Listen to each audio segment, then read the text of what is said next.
back to my channel. Today we are going to start a whole new series. This is going to be a very different thing from what I actually do. Normally I just vlog, I go out and vlog different restaurants, different places. Today I'm going to tell you guys about my K1 visa process. Yeah guys, for those that don't know what K1 visa process is actually a fiancé visa process to the US, and I'm actually on that process right now. I've been on that process since August 2021. First of all, the people eligible for this visa, you must be a US citizen for you to file for you to make this petition to bring your fiancé to the US. Secondly, you must plan to marry that person in the space of 90 days after the person gets to the US. You should be eligible to marry again. Okay, this means that you are not bound to any other person. You're not married, or like even if you have been married, you must be officially divorced for you to be able to file for another person. It must be not just separated, guys, not just separated. You must be divorced. Your fiancé must have met in person at least once in the space of 2 years. So let's say if you have seen your partner in 2020 and you want to file for the K1 visa now, which is 2023, it's definitely more than 2 years, so you can't do that. You're not eligible to file for that person. You must have seen that person at least in 2021 or in 2022, except in cases of hardship, and you can request for a waiver. Maybe the person is not able to come at all. There's a real reason why the person cannot come to your country to see you. That is the only way you can actually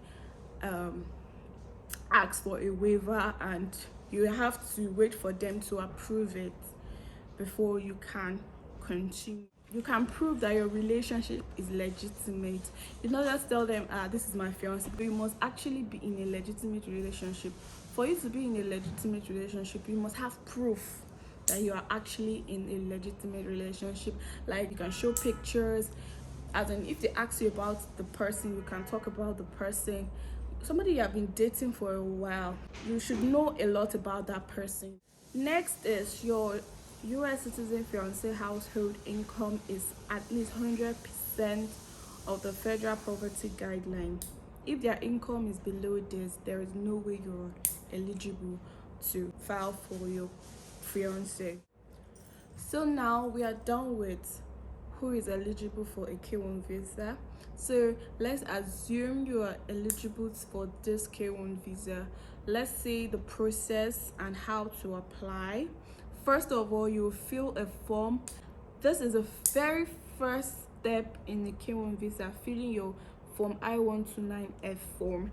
And this form, you need to be very careful when filling it. It's a very lengthy form, and you have to fill this information as truthful as possible.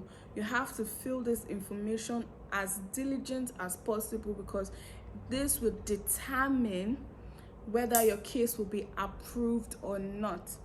And mind you, there are 2 stages of approval.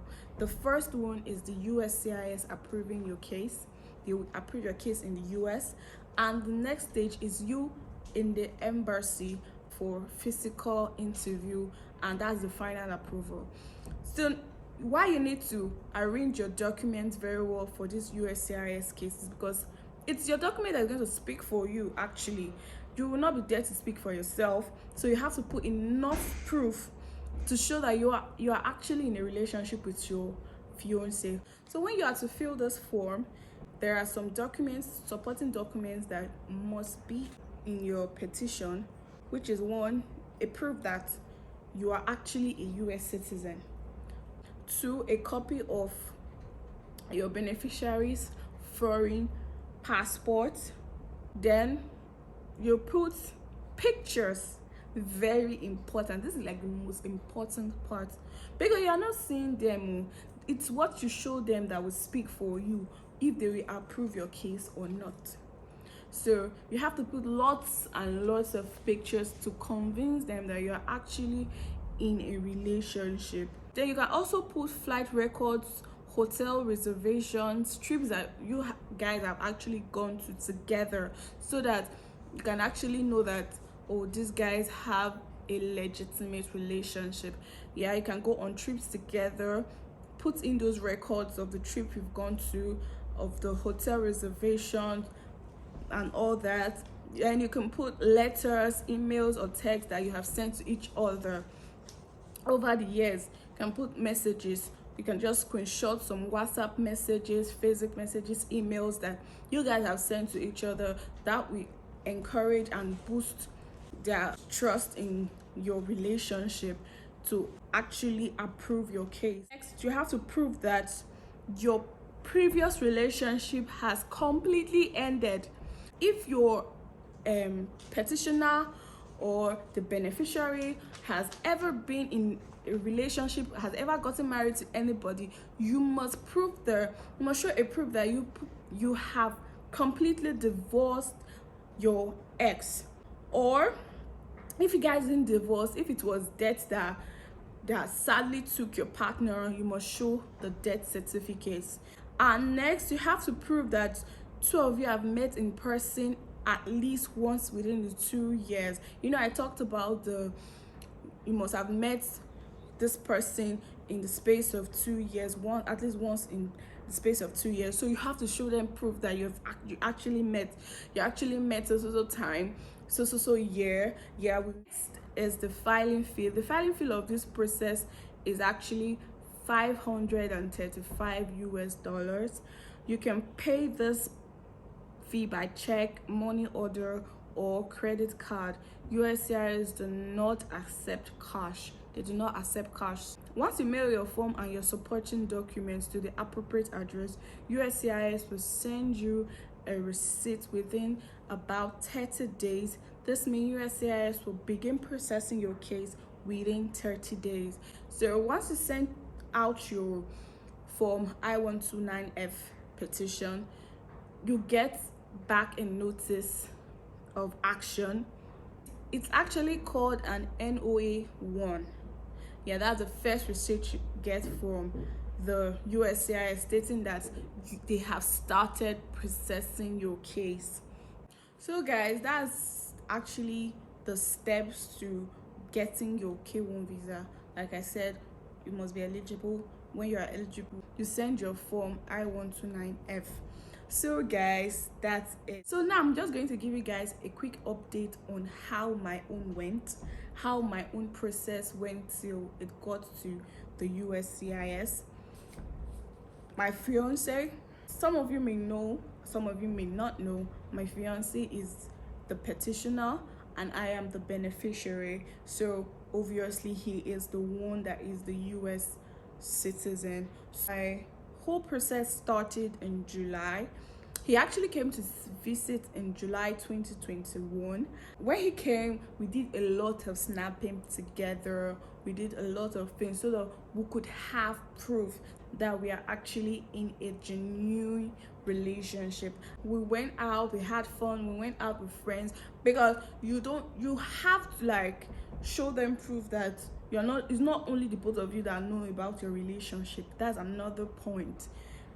Your friends, your family, they want to also know if they know about your relationship. So we went out with friends, we snapped with friends. Those were actually part of our pictures that we added to our form I-129F petition. By July 25th, it was sent to the USCIS office in California. We got our NOA-1 August 8th, 2021, but they actually received it August 3rd, 2021. So that's when our wait actually started. Guys, this wait was like forever. We waited and waited and waited. So guys, in my next video, I'm going to be telling you what was the result of our waiting, if it got approved, if it got denied, or if we were actually asked for more evidence. There's actually something called ref, request for evidence.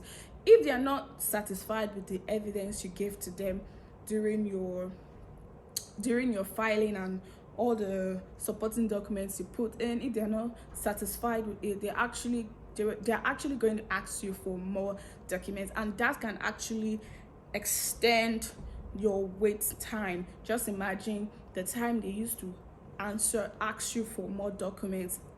Just imagine they approved it at that time. It will shorten your whole process. But them asking for more evidence at the time they are checking your case, it's going to increase your wait time, guys. So make sure when you are filing this thing, any documents you feel is necessary, anything you feel, any proof you feel is necessary and is going to help your case, add it. Don't say it's too much. Nothing is too much, guys. Nothing is too much. Just keep giving it to them just the way they want it, if you want your case to be approved when they get to your case. So guys, that's it for today's video. See you in my next video to get an update on how my K1 visa went. So guys, thanks for watching. Bye.